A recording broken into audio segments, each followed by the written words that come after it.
Intervention, a strategy for rescuing cult victims. I have been involved in conducting interventions to rescue cult victims since 1982. In those years, I have been involved in hundreds of cases. My success rate has been approximately 75 to 80% during that period of time. What follows are the most typical questions that are asked by families confronting a cult situation with a loved one. Through the following questions and answers, you should be able to better understand what to do in a cult situation regarding a family member, spouse, or friend, and what an intervention can offer you and your family. Specifically, what is an intervention and how does it work? What are the considerations that go into planning such an event, and any practical considerations?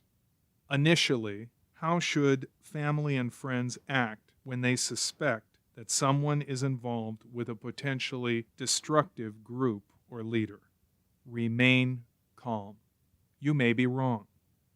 Don't be confrontational or jump to conclusions. Instead, investigate thoroughly and discreetly discover as much information as possible. First, check the internet, library, public records for specifics about the group or leader. You might also make quiet inquiries with local clergy, the police department, social services, and public safety in the community where the group leader is located.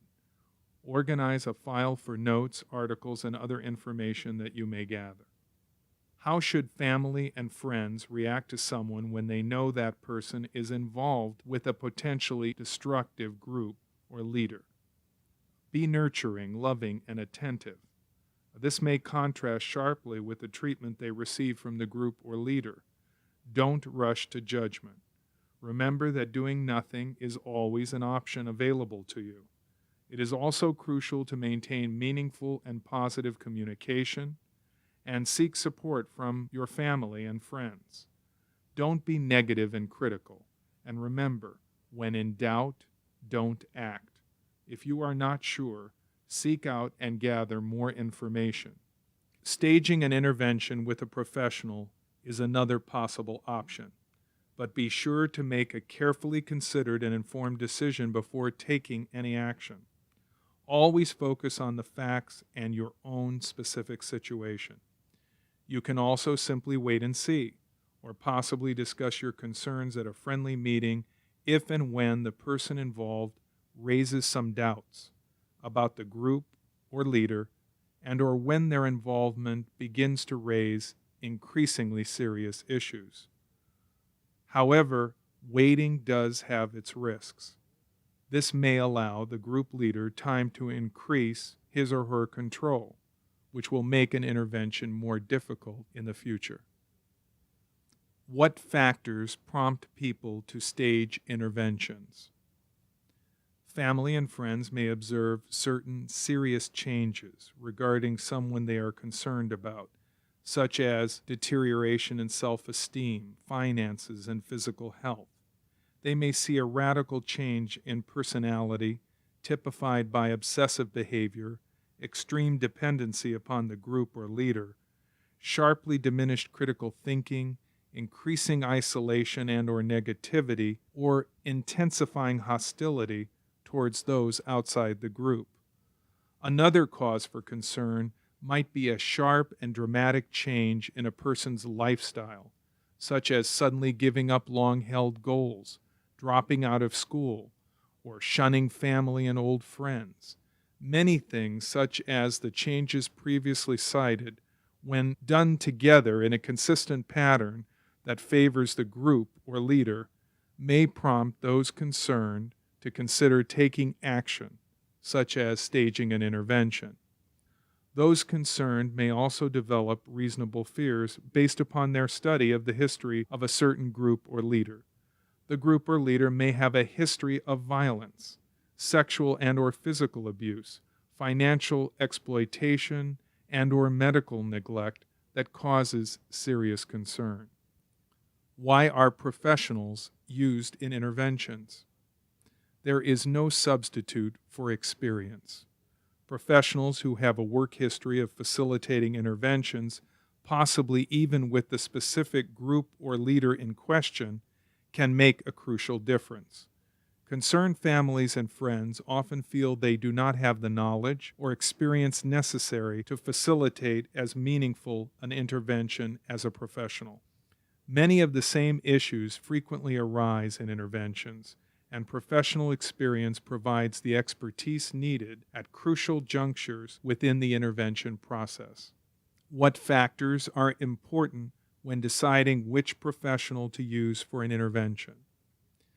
It is important to find a professional with extensive intervention experience, and preferably with a specific background dealing with the group or leader in question.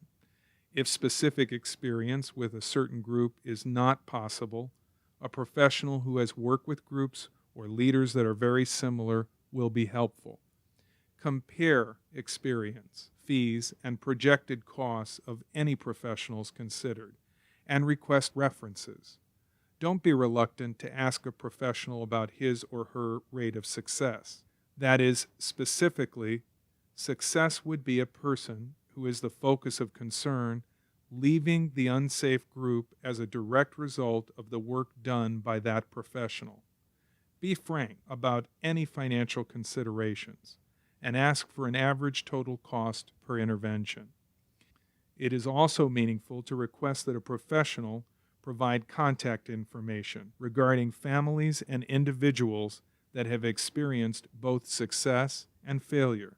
Speak with those people about any concerns or questions. Do interventions require teams? No. Interventions do not require a team of professionals or necessarily the assistance of a former follower of a destructive group or leader. A former member and or another professional may be helpful, but this is not mandatory.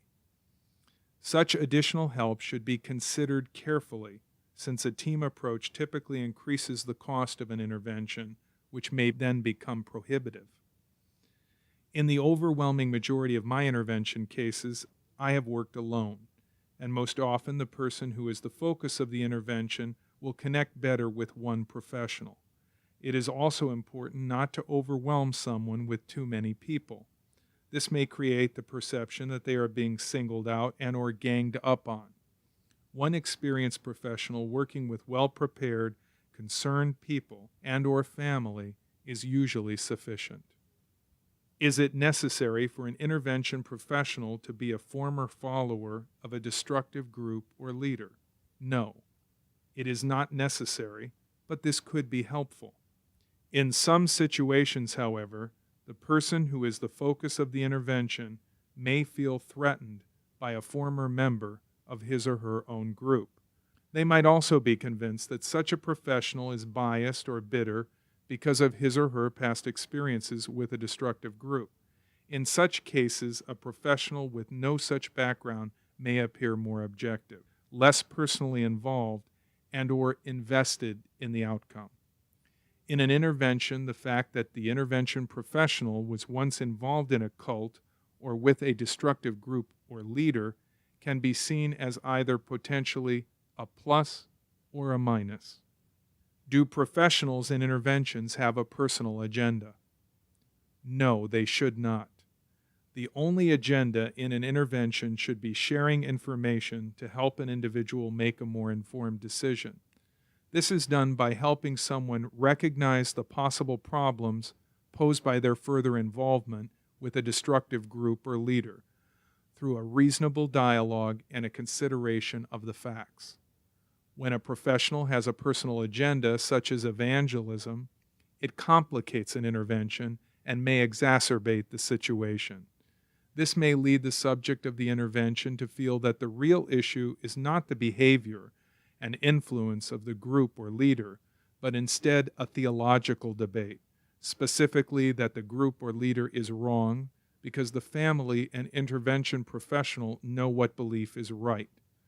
This issue should be discussed frankly before an intervention and may be clarified by the ethical standards subscribed to by a helping professional.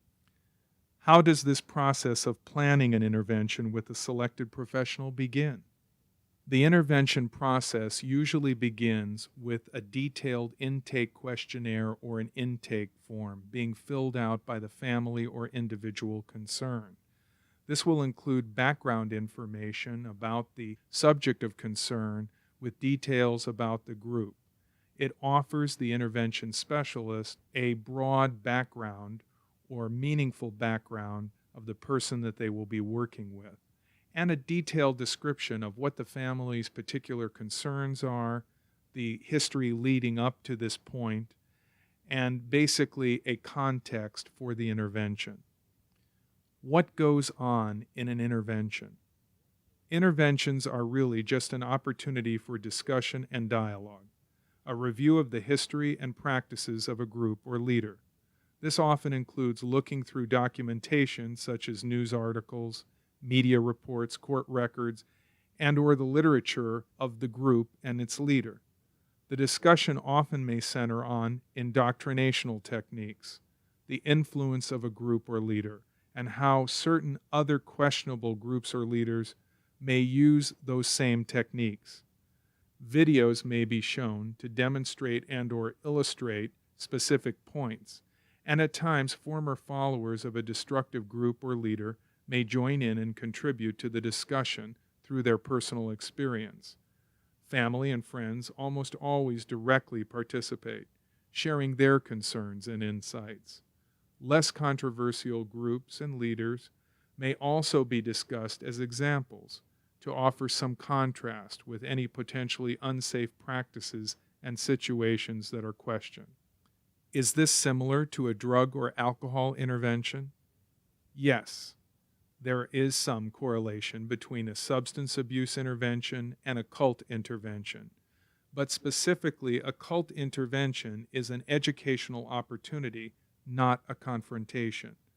Though like a drug and alcohol intervention, it often is motivated by concern about the debilitating effects of involvement, deterioration of an individual, dependency, impaired judgment, and the possibility of further harm caused by continued involvement. Is such an intervention an attack upon personal religious beliefs and convictions? No. The real concern is the deterioration of individual autonomy, self-esteem, and critical thinking. The intervention is focused upon helping someone gain an understanding of how they may have been deceived, manipulated, and ultimately controlled through undue influence. Such an intervention often affords the space, time, and dialogue needed for a careful, in-depth analysis of crucial issues and situations that may be potentially unsafe regarding commitment to a certain group or leader. Do interventions involve force or restraint? No, though historically some families and individuals once chose to temporarily restrain adults against their will. This practice has now largely been abandoned.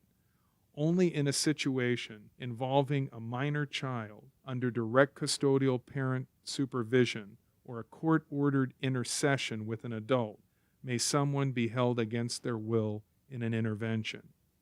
This issue is typically covered now in great detail within most professional ethical standards. How long does an intervention take? Interventions typically take several days. My average case is about 5 days. There is often additional time included for travel and preparation. What preparation time is required for an intervention? After completing an intake questionnaire, there may be some additional research time depending on the group and issues of concern. Some advanced preparation may be required by phone, perhaps a few hours. Also, it is necessary to prepare those that will be involved in the intervention, such as family, spouse, and friends. I typically set aside 1 full day of face-to-face advanced meetings and discussion for this preparation process immediately before beginning an intervention. Is it necessary to advise the person who is the focus of an intervention in advance, specifically that such an effort has been planned, explain its details, and obtain consent before beginning? No. This would be unwise if the subject is involved with a highly controlling group or leader. The subsequent risk would be their contact with the group or leader, who will then often advise against any cooperation. Also, the probability that, much like a substance abuser in denial, the person involved would reject such a proposal quickly without any meaningful time actually afforded to discuss important concerns. Logically, most interventions begin without advance notice as a surprise due to these practical and legitimate concerns. However, though the intervention may begin as a surprise, the person who is the focus of the intervention always has the implicit right to decline and refuse to cooperate. Or they may decide later to discontinue and leave. But if those concerned announce the intervention in advance, the opportunity to at least initiate a serious discussion with the help of a professional may never materialize.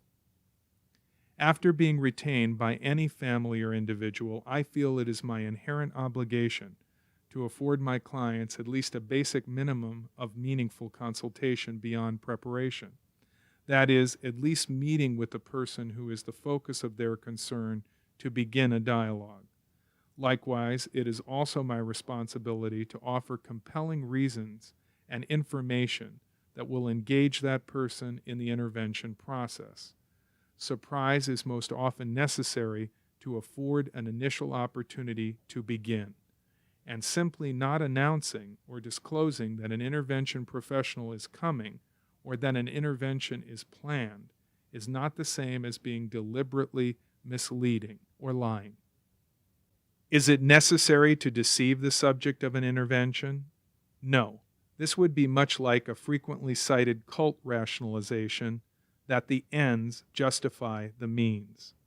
This is not only an unethical philosophy, but if a family and/or a professional is critical of a group or leader regarding their situational ethics, it is incumbent upon them to be consistent and uphold ethical principles regarding their own conduct. Any introduction that begins an intervention should reflect the facts and the simple philosophy that honesty is the best policy. For example, it would not be only unethical, but also unwise to pretend that an intervention is anything other than it is, and/or that the professional is there for any other purpose. The subject of the intervention will respect an effort for honesty. There will also be more respect for those concerned if everyone is forthright and explains their identity and purpose plainly. This should be done from the beginning of the intervention. Trust and integrity are pivotal factors in such an effort, and if this is ignored or lost, the intervention is more likely to fail. Is it unwise to approach someone through an intervention at an early stage of his or her commitment to a certain group or leader? No. The euphoria often felt by someone during his or her initial involvement with a certain group or leader has often been described as the honeymoon period. Some speculate that the emotional nature of this early phase of involvement precludes an intervention at that time, and those concerned should consider waiting until a later point. However, in my experience, the risk of waiting actually outweighs such considerations. During this waiting period, indoctrination is ongoing and often deepening. Relationships will typically be strengthened with the group or leader, and complications may develop. It is my experience that the earlier an intervention takes place, the more likely its result will be successful. Those concerned are best advised to move ahead quickly while allowing for practical considerations, reasonable preparation time, and meaningful opportunity. Isn't it possible the person involved with a destructive and unsafe group or leader will eventually just walk away without an intervention? Yes, but at what cost personally to their physical, financial, psychological, or emotional well-being? And though many people do leave destructive groups or leaders after a few years, others may stay a lifetime. Perhaps the best research and documentation of how cult intervention work affects its subjects was done by the authors of Snapping, Flo Conway and Jim Siegelman, during the early days of what was then called deprogramming. They stated, "Our last block of findings concern the controversial issue of deprogramming. The numbers confirm that deprogramming was indeed a vital step on the road back from cult control. Nearly 3/4, 73%, of the people in our survey were deprogrammed, about half voluntarily and half involuntarily. As a group, they reported a third less and in many cases only half as many post-cult effects than those who weren't deprogrammed. Average rehabilitation time was 1/3 longer, more than a year and a half for those who weren't deprogrammed, compared to just over a year for those who were. Overall, deprogrammees reported a third fewer months of depression, 40% less disorientation, half as many sleepless nights. Clearly, something in the process worked." What follow-up is necessary after an intervention?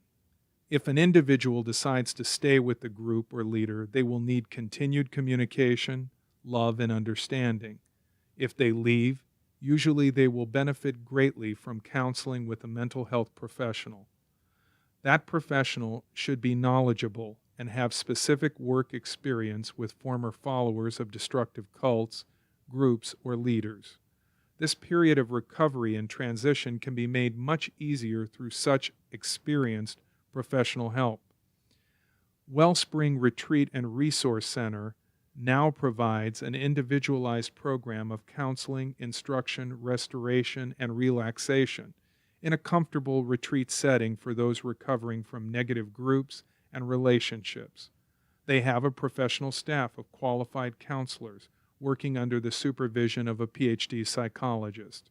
This is one possible option for those facing recovery and transition issues after a successful intervention that is now available.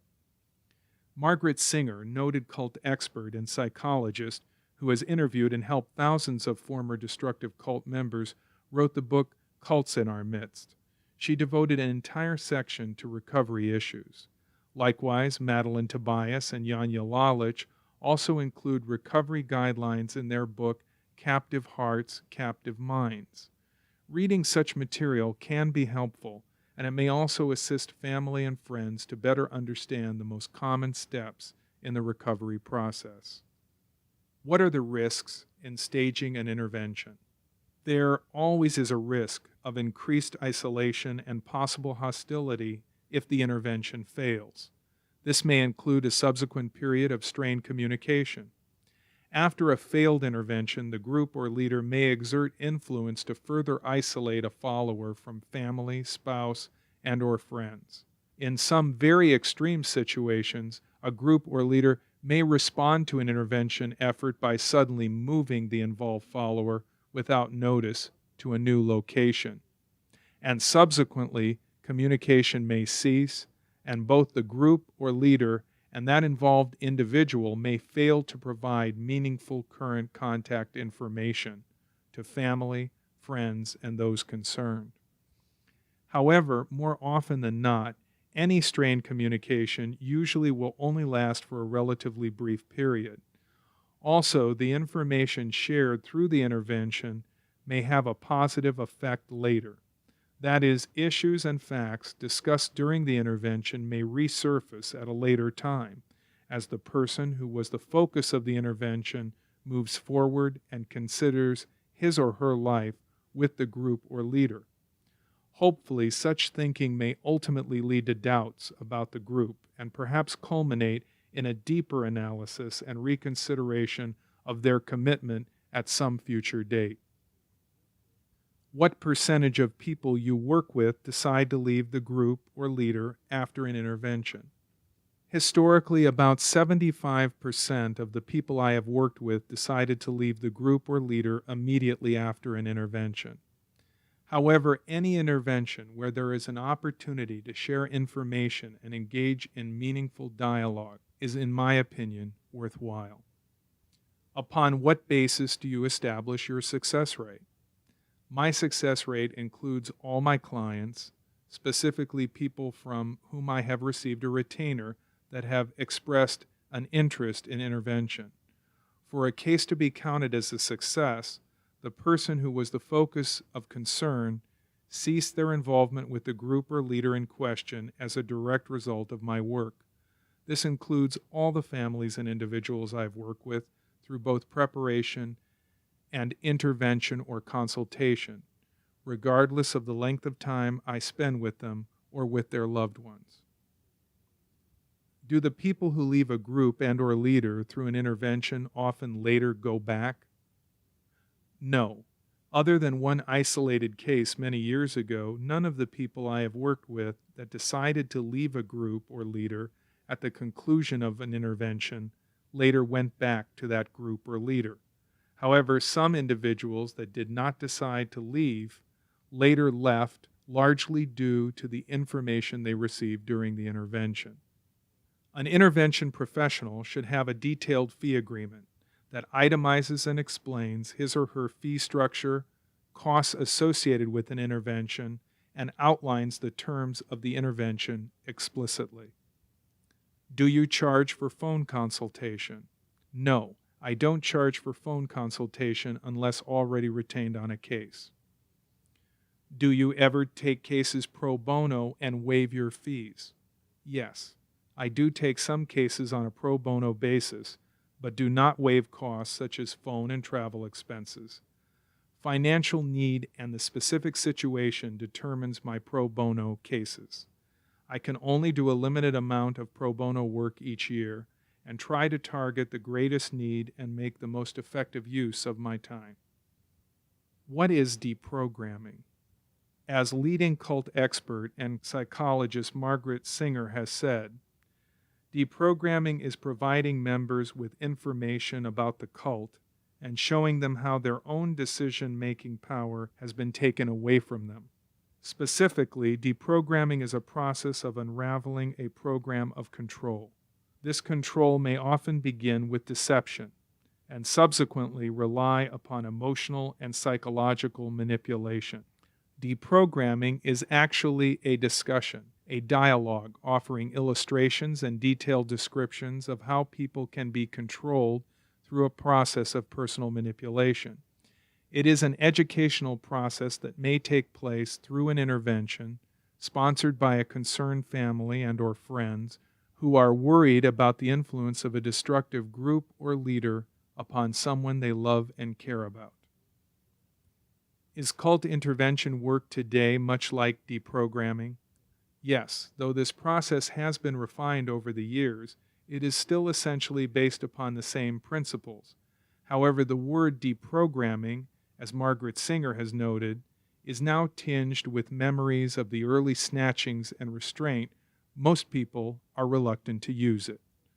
However, ironically, most deprogramming was done on a voluntary basis historically, but there were many dramatic and sensational cases, often reported by the media and or featured by Hollywood, that were done involuntarily due to extreme circumstances.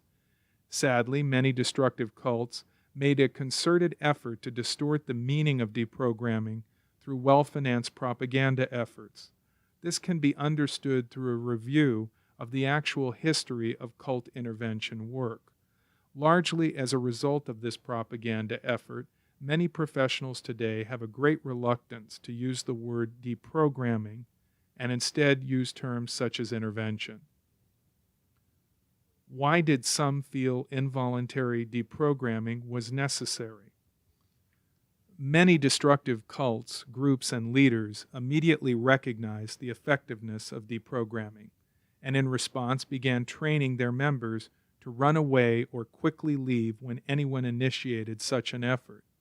As one group of private cult intervention professionals has said, the fact is, in some groups, members were zealously protected from parents, often having their names changed and moved from location to location. A successful intervention requires time for discussion and an exchange of ideas. Concerned families used restraint to guarantee that time. This is not unlike an intervention due to drug addiction or mental illness, where restraint is often used today. Cult victims under the influence of brainwashing techniques are often in a similar altered state of mind. At one time, court-ordered temporary conservatorship was used as an option for some families.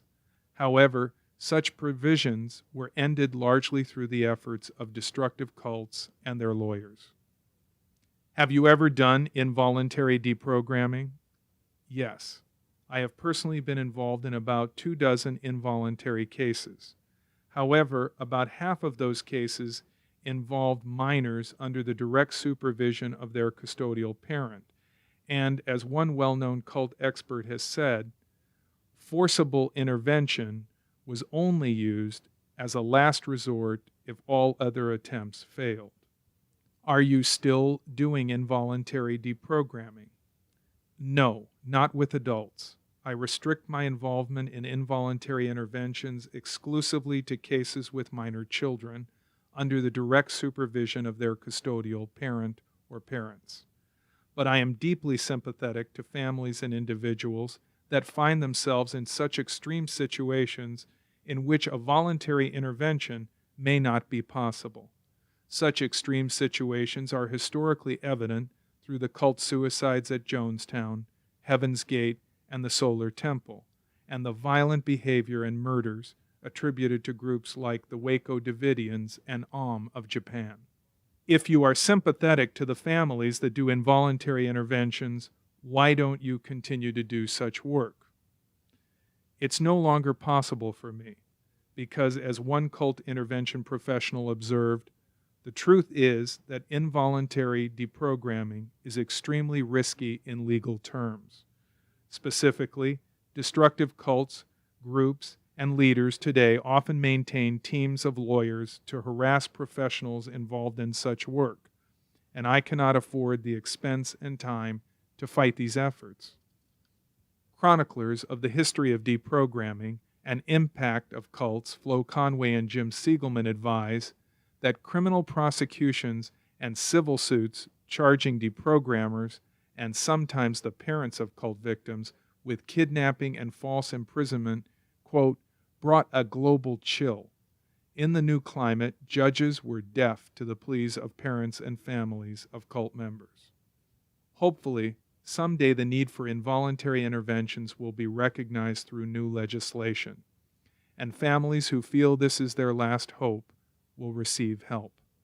Isn't exit counseling or cult intervention simply another way of saying voluntary deprogramming?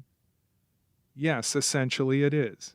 And in recent years, an array of euphemisms have been used to describe what is actually much the same process as voluntary deprogramming. Today, cult intervention professionals have adopted working descriptions such as exit counseling, thought reform consultation, strategic intervention therapy, and high-demand group consultation. However, leading cult expert Margaret Singer concluded, quote, deprogramming is in many ways a more accurate description of the process. Moreover, the words deprogrammer and deprogramming seem to be etched upon our popular culture as the terms that label the professional people involved and to describe the general process of cult intervention work.